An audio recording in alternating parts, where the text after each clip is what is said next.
So for this week's readings, I chose Dracula. I read chapters 1 and 2. It's by Bram Stoker's, and basically the story starts by introducing this young gentleman named Jonathan Harker, who is a businessman who has to travel to Dracula's castle for a business proposal. So it's kind of weird, but so he took the offer, the deal, or whatever. So upon arriving to the castle, um, he's met with, or upon getting close to getting to meeting Dracula in the castle, and getting to the castle is what I meant. Sorry. He's met with these villagers, the locals, and they're telling him, all these a plethora of things. Bad stuff happens. Supernatural events. Bad luck comes to you. It's good to avoid this place, the place that he was going to. Dracula's castle.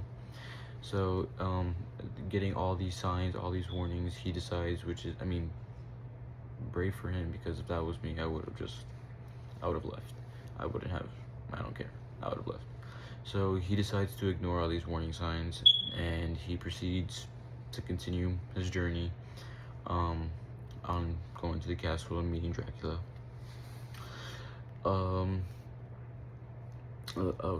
Sorry. So, finally arriving after, dealing with all this. Oh, forgot to mention.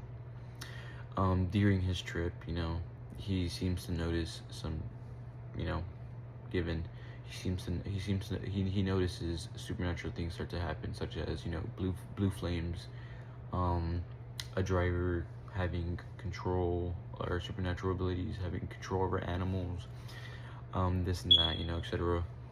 Which it's kind of odd, very unusual. So besides that, so when he finally arrives to the castle and meets Dracula, he's greeted nicely. Dracula's very nice, very warm, welcoming. But there's a couple things that stand out to Harker about Dracula. One, they shake hands. His hands are very unusually cold, kind of weird. Two, his appearance. He's very pale, no color, no skin complexity at all. Very pale, no color to him at all. He notices that this is like, during his trip, or following, he notices when they're having sit downs or whatever to just talk or whatever.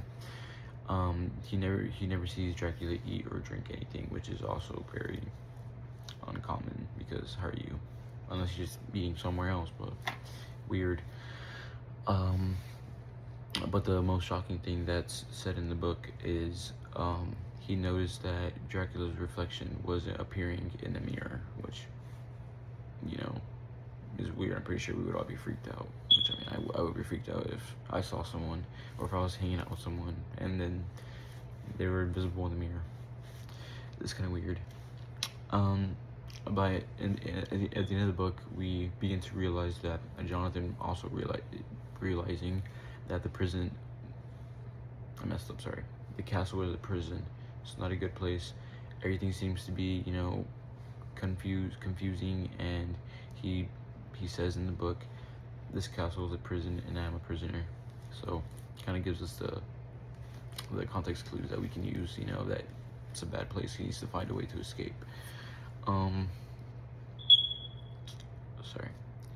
So what I like most about the book was how everything was, structured, built. Stoker didn't really. It was kind of like a plot.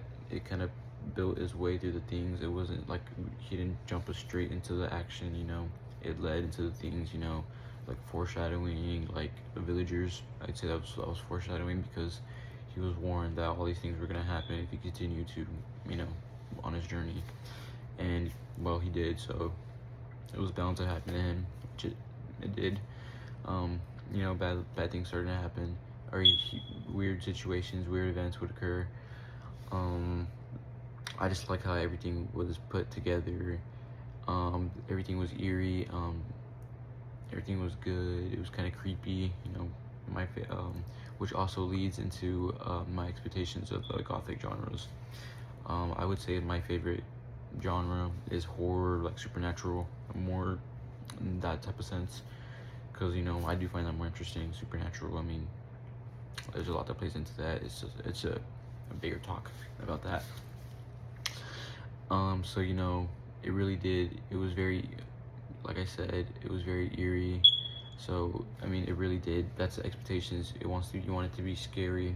It wasn't really, not really horror, but it was supernatural, which is another genre I like. So it did fit the expectations of a supernatural book genre.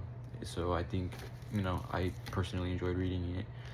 And it was kind of different for me because really I've never seen, I've never read the book. I've seen the kid, like the cartoons, and Dracula was always nice. So it was weird to see in the book the way he actually was. Not that he's a villain in the book, but he wasn't as he was pictured in the shows and or in the movies or whatever. And I mean, the movies, it is like a group setting, and in this book you can tell, I mean, everything that's being talked about is just the experiences from Jonathan Harker, which it is different. So they do play two different roles. And I think it was really good, and I enjoyed reading it.